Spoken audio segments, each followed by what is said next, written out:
I would like to reconvene the session of Northwest Board of Education. Mrs. Langford, would you call the roll, please? Here. Here.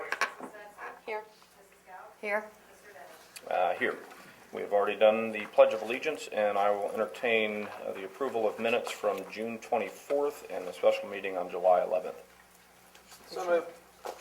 Second. Moved and second. Anybody have any questions or Could comments? you do this separately, please? I was here for one meeting. Okay.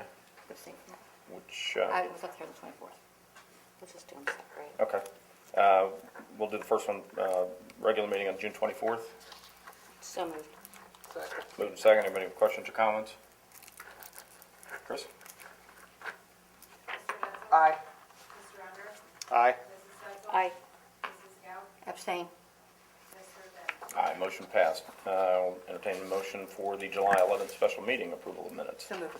Second. Moved and second. Anybody have questions on those? Chris? Aye. Aye. Aye. Aye. Aye, motion passed. I believe we have some special recognition this evening. Pauletta? Yes, this evening we are pleased to be able to recognize our state and national winners of the Skills USA and the Business Professionals of America competitions. And in order to do that, we're going to have Mr. Joe Bertram come up, who was the assistant principal in our career centers, to acknowledge those students. So, Mr. Bertram? Good evening, everyone. Like Pauletta said, my name is Joe Bertram. Last year I had the opportunity to be the assistant principal out of both Colerain and Northwest Career Center. And we're here to recognize several outstanding efforts of our students in both our Business Professional Americas Association and our Skills USA.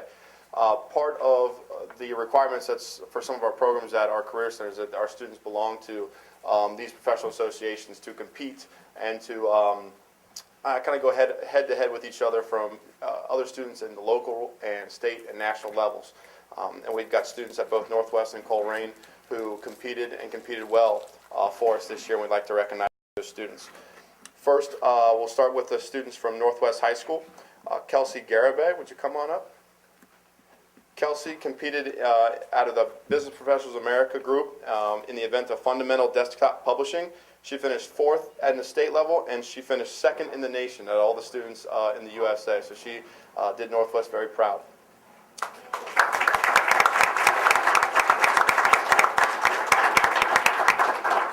Next, we'd like to recognize Anthonysia. Do you Yeah. have anybody here that's with you? Congratulations. We'd like to recognize Anthonysia Carter. You can come on up. Anthonysia also competed out of the BPA in the event of fundamental word processing skills. She finished 2nd in the state, which qualified her for nationals down in Orlando, where she competed well down there as well. Very good. Anybody you would like to introduce? Congratulations. Fox Moeller, I think, was unable to join us today. He's also a student out of the Northwest BPA who competed in fundamental accounting, and he finished 4th at state, which qualified him for nationals down in Orlando, where he competed well down there. I'd like to recognize several students from Colerain High School. I'll start off with Ethan Lape. Ethan competed at our Skills USA. Out of his programming group, he competed in Java programming. He finished 1st in the state of Ohio, which qualified him for the nationals, where he finished 13th in the nation. Wow.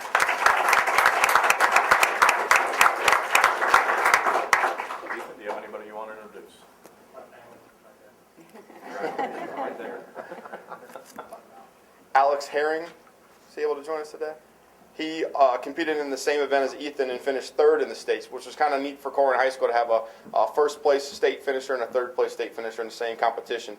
Says a lot about our program over at Colerain High School, and he finished 15th in the nation. Alex did. Ashley Saylor here today. She was a state finalist in our dental competition for Skills USA, and Austin Tucker. I didn't see him today either. He competed in our commercial truck program and was a state qualifier for a diesel competition. So those are our students who were our state, national qualifiers out of our Skills USA and BPA competitions.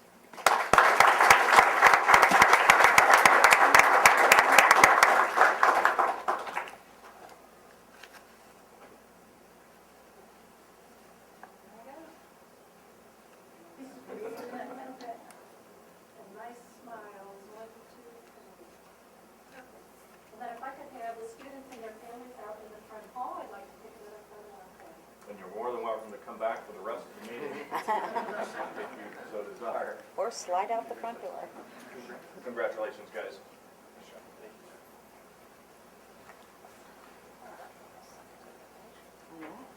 Pretty impressive. Once again, doing impressive things in our schools. Congratulations to all. Brings us to a public presentation, eulogy for Angela Matson. Mr. Schisler? Would you-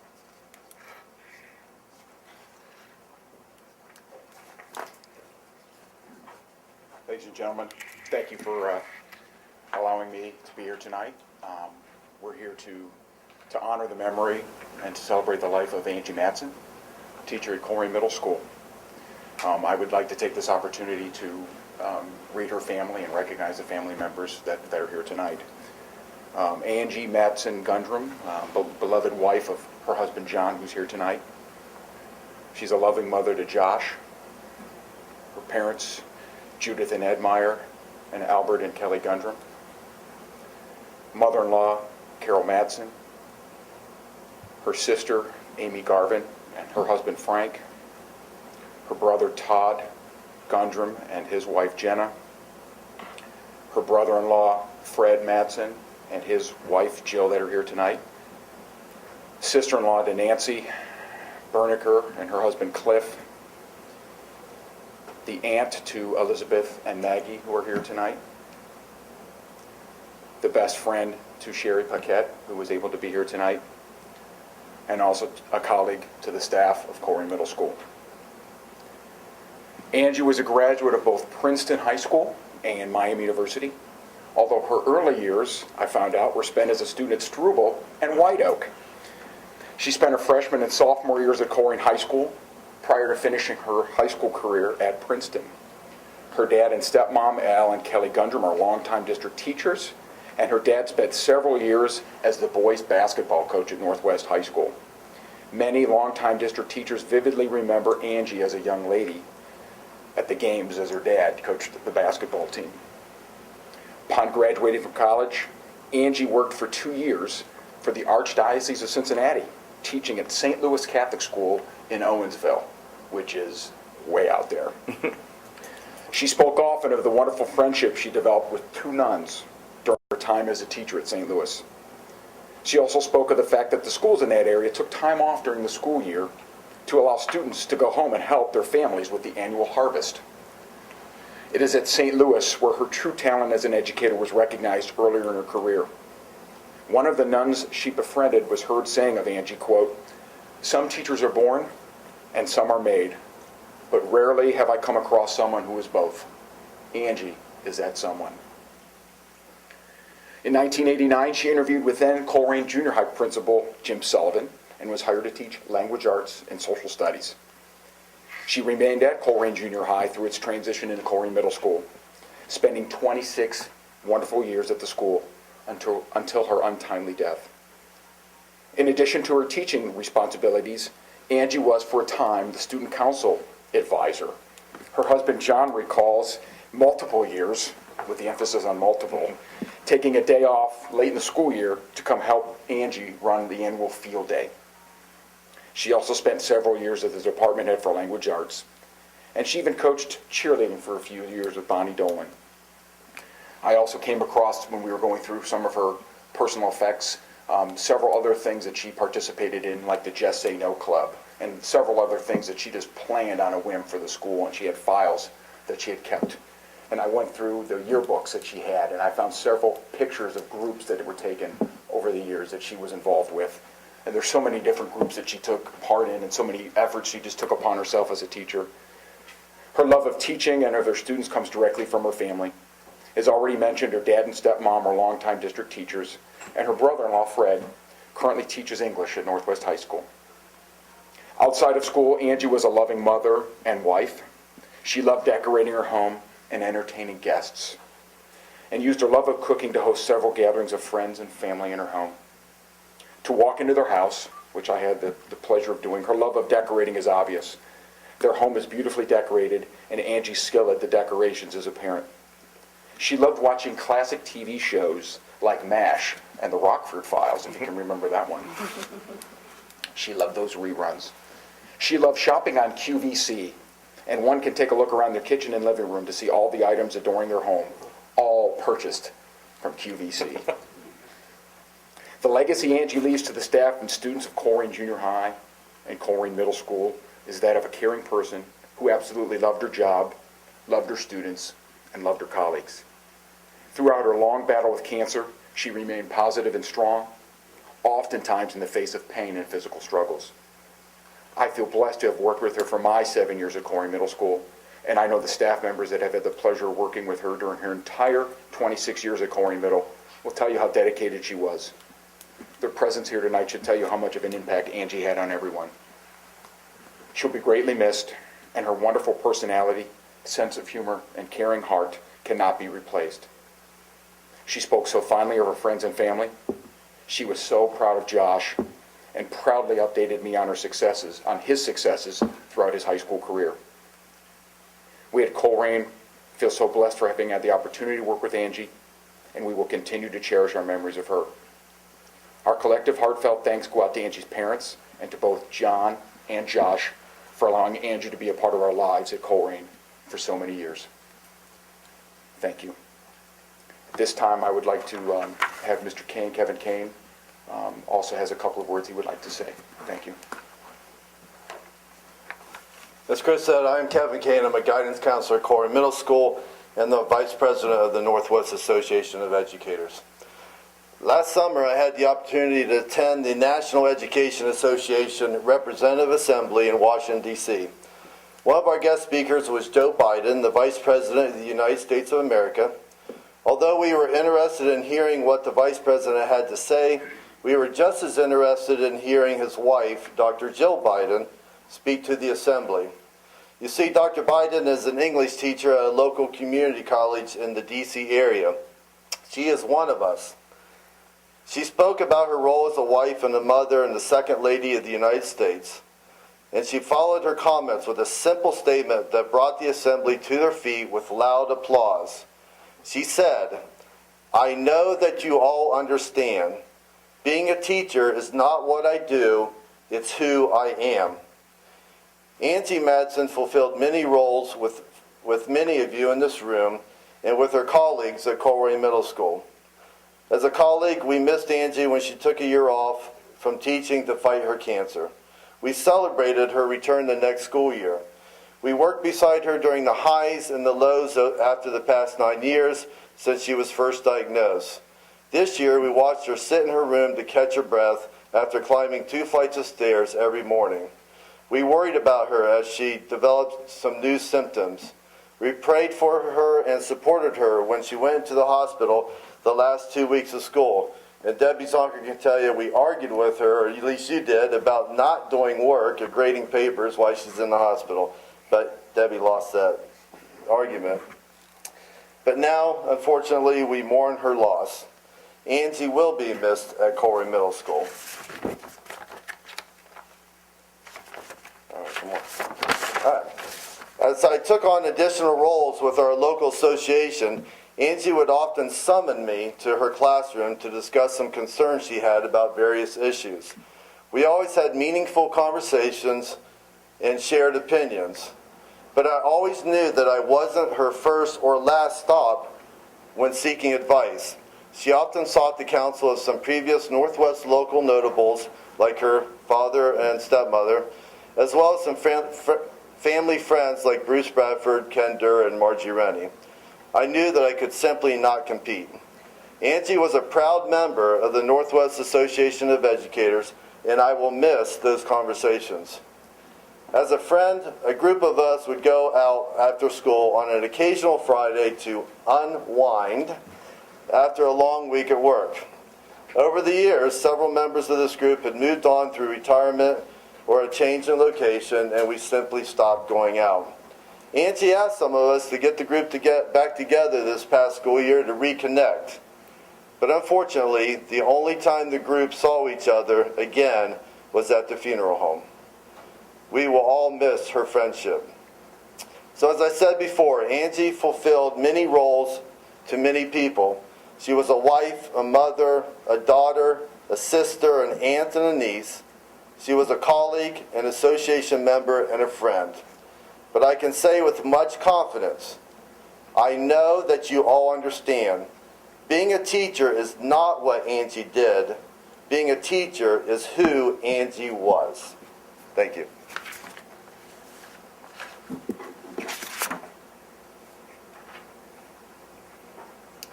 Thank you, gentlemen. That was outstanding. To the family, we thank you for allowing us to be a part of your world, and we grieve with you as you move forward in a very difficult stage.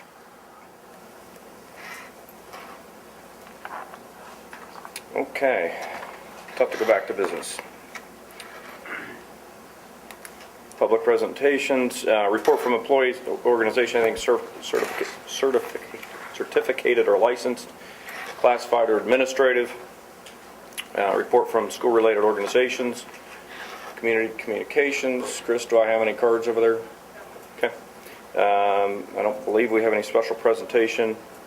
And we'll move on to committee reports and updates. Mr. Unger, do you have a legislative update for us? Yes, I do, David. Governor Kasich signed the $62 billion state biennial budget on June 30th, which was the House Bill 59 that we've talked about several times. He used his veto pen to veto 22 different provisions in the budget, one of which was mandates on how school districts spend their state formula funds for gifted education. A provision, I guess the Chiropractors Association had something in there that he vetoed where you had to have a licensed chiropractor sign off on an athlete returning to school after an injury. So that didn't make it in there. After a concussion, which I would think a doctor would be qualified for that. I'm not a medical person, but one of the couple of the items that did not get vetoed, we have talked about how our board appoints one of the 5 of us to the Joint Vocational School District Board, and over the past several years, we've had our board member Jim Detzel do that. Well, I guess that is going to change now, and we can appoint someone who is not a board member.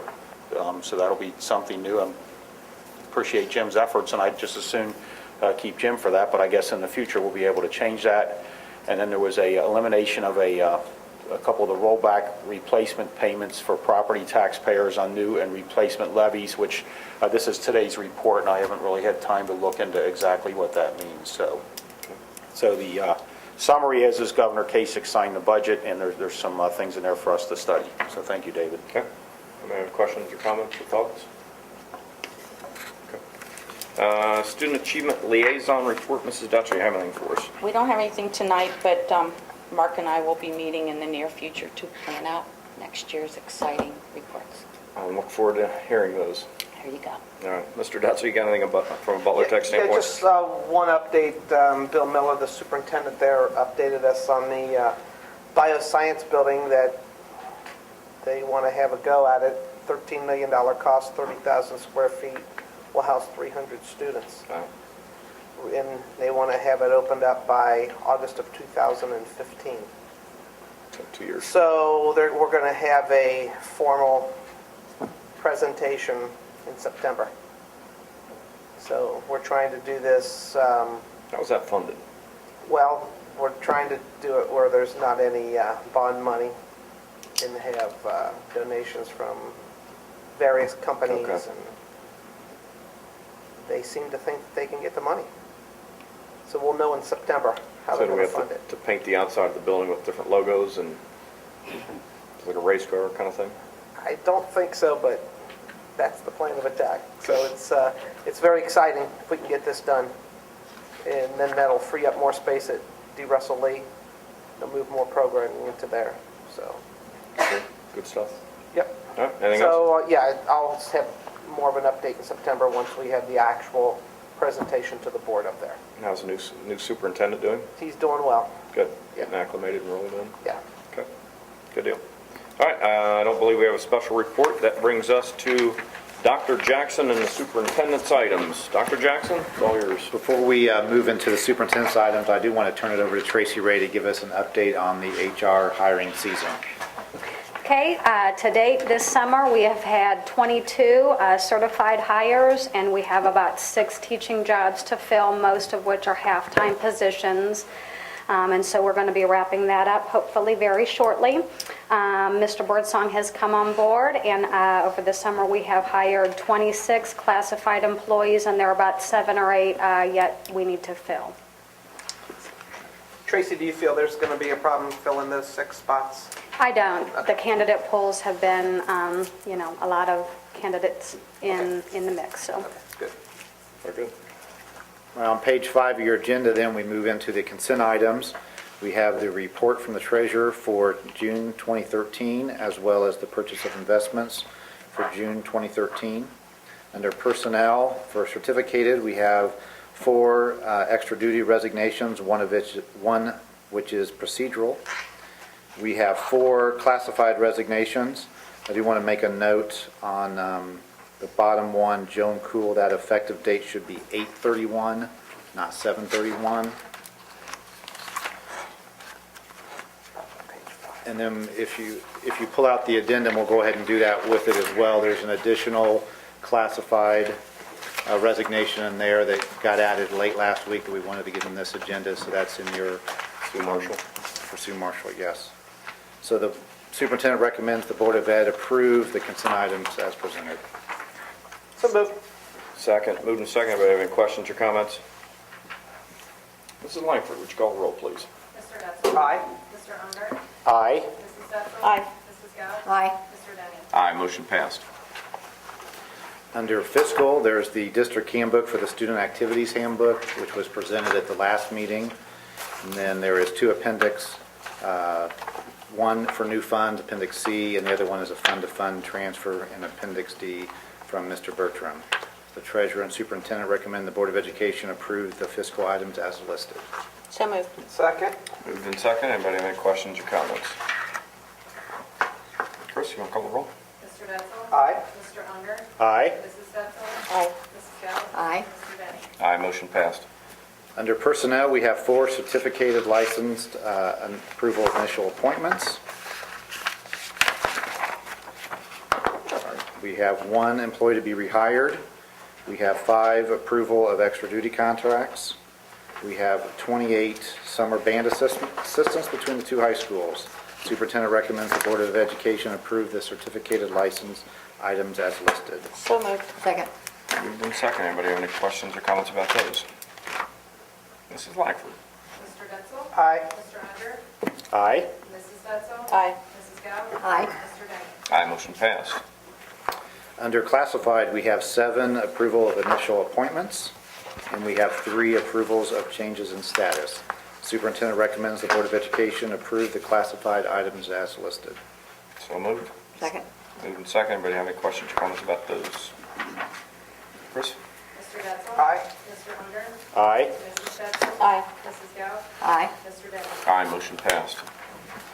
So on page 10, we have some handbooks to discuss. This is for information, and those that are for information will be brought back to the next meeting for approval. So the first one is the transportation handbook with some changes. I'll call on Todd to kind of go through what those changes are in the transportation handbook. Basically, after consulting with our attorneys, we found some conflict in language between the master contract and what we listed in the transportation handbook. So the advice of the attorneys was to eliminate certain language from the handbook, stay to the specifics of what the expectations were for the job, and away from things that were directly noted in the master contract. We cleaned it up. And then, any questions on that? Okay, regarding the next handbook is the elementary grading and reporting handbook for grades K through 5. Mr. Farmer, you going to say something about that? Yes, this grading book remains pretty much the same as it was in previous years. There's a few changes that we want to mention. In the retention and the promotion part of that handbook, we've included language that would speak about the 3rd grade guarantee and the retention that is tied into that. We also want to let the board and the community know that we are going to begin to distribute progress reports in the 4th quarter, something that we haven't done in previous years, but we want to make sure that those progress reports go out for all kids, not just kids who were in jeopardy of failing. And the last thing is that we've updated the comments section on the elementary grading report so that it would be appropriate to the, communicating to the needs of the kids there. So, but the handbook basically stays about the same. Under Student Services, we have a report from Dr. Crowley regarding the harassment, intimidation, and bullying. Yes, this is the second semester report for this school year. We had 4 allegations of bullying, 3 at the elementary level, 1 at the middle school level, 4 different schools. 3 of those allegations proved to be true, incidences of bullying. The building administrators have addressed all of them, did a thorough investigation, and then consequences were given to those students who were bullying.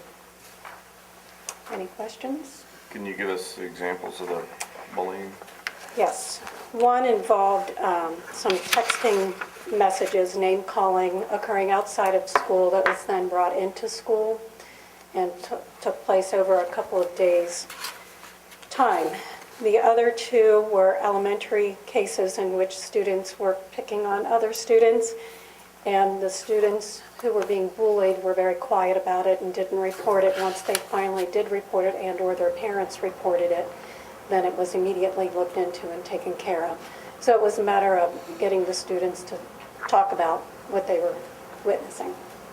So those were all resolved. Parents were very happy with the outcome on all 4 cases. Okay. And it seems, these reports, it seems like we've stayed at a very low level. Yes, and we do, all of our handbooks do carry the bullying report that parents can fill out. It's also online, and all of our school offices have that. And I think our parents are much more informed about that situation. If I get a phone call, I clearly let them know that there is that form that they can fill out if they feel that their child is truly being bullied. So we have a few people taking advantage of it.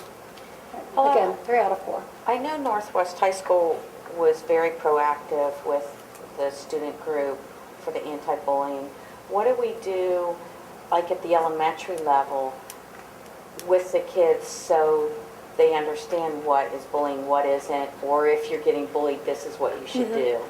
All of our schools have anti-bullying programs. Okay.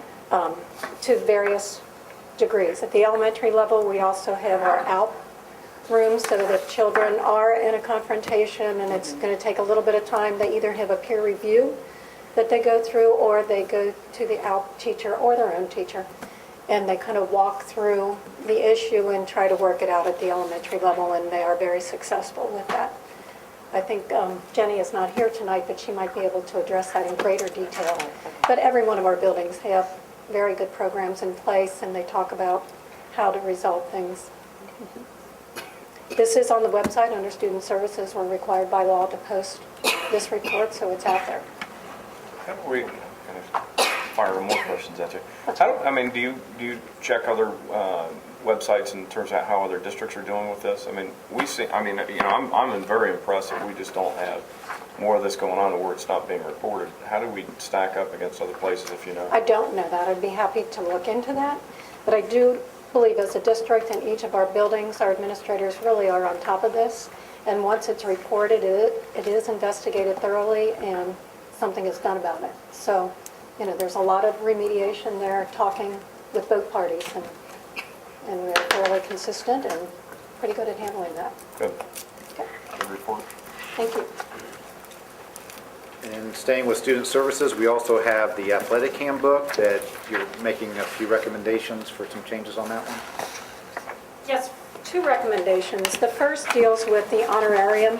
When we have a coach who goes out to speak, the language in our handbook was slightly different than what our attorneys drew up with the honorarium, so we simply clarified that, and that if a coach is given more than a minor stipend for a speaking engagement, they turn that over to the district or they take the day without pay, and that matches our district policy. The second deals with concussion in sports.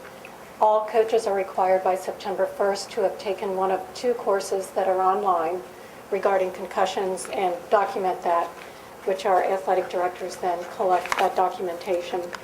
And then secondly, regarding concussions, it does have to be a licensed physician or a trainer who is working under a licensed physician to be able to give permission for a student to come back to the playing field at least the following day. They may not come back in the same day.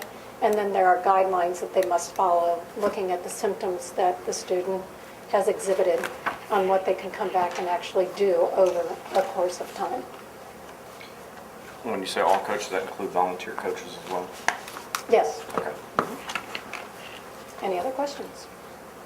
Thank you. And then Paulette is also presenting 2 additional handbooks, the attendance handbook and the enrollment handbook, but that's without changes. So all those handbooks will come to the next board meeting for final approval. We did not provide copies of the handbooks just because we're trying to go paperless in a lot of what we're doing as well. So if you want a copy of it, we can email if anyone's curious and you're bored at night and you can't sleep, Elaine, I'll email you a copy of the attendance handbook and you can read through it. They are also on the internet? Yes. And then just 2 quick things. We are going to go paperless August 5th. So August 5th will be the electronic school board. That was going to be my next question to you, when we were going to do I that. felt that. I could sense You that. could- So that's why I put it that in. was coming next. So we think we may need to show up a little bit early on August 5th. I don't know how early people can get here. 6:30? Is that enough Half time hour? to kind of get things set up and practice? And that's electronic school board August 5th. We're going to go live with that August 5th. Meeting's on the first Monday. Yeah, that's the regular August meeting. So 6:30, that would probably be good, just to kind of, maybe we can do a little bit of practice before we get started. Is that should okay be with good. everybody? Bring have paper agendas for that meeting anyway. We'll see how it goes. We may on that first one, yeah. The way we can have a meeting. Right, and If there's an issue. And with the electronic school board, you don't get packets. So theoretically, you would just log in from home over the weekend and review the materials. Now, since that's our first one we haven't done in a while, maybe it'd be best to create the packets anyway, to get it to you, so you can review it, and then if in case you've forgotten how to log in or how to access it. The other alternative is I could email everyone with, their login information again, with how to access it, and try it that way. Why don't I do that? I'll send an email out early next week. You can try to access the system. If you can't get to it, let me know. We can get hard copies. And the only other issue is the Southwest Region Fall Conference. It's not till October 10th, but the registration came in the mail. So just get those to me if you are interested in attending. It's at Sinclair Community College. It begins at 5:20. And there's dinner, there's introductions, welcome, presentations, etc. I think that's a Thursday evening.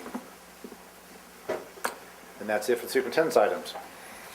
All right, that brings us to community communications. All of you out there that have any questions of all of us up here, you're more than welcome to fire those off at this point.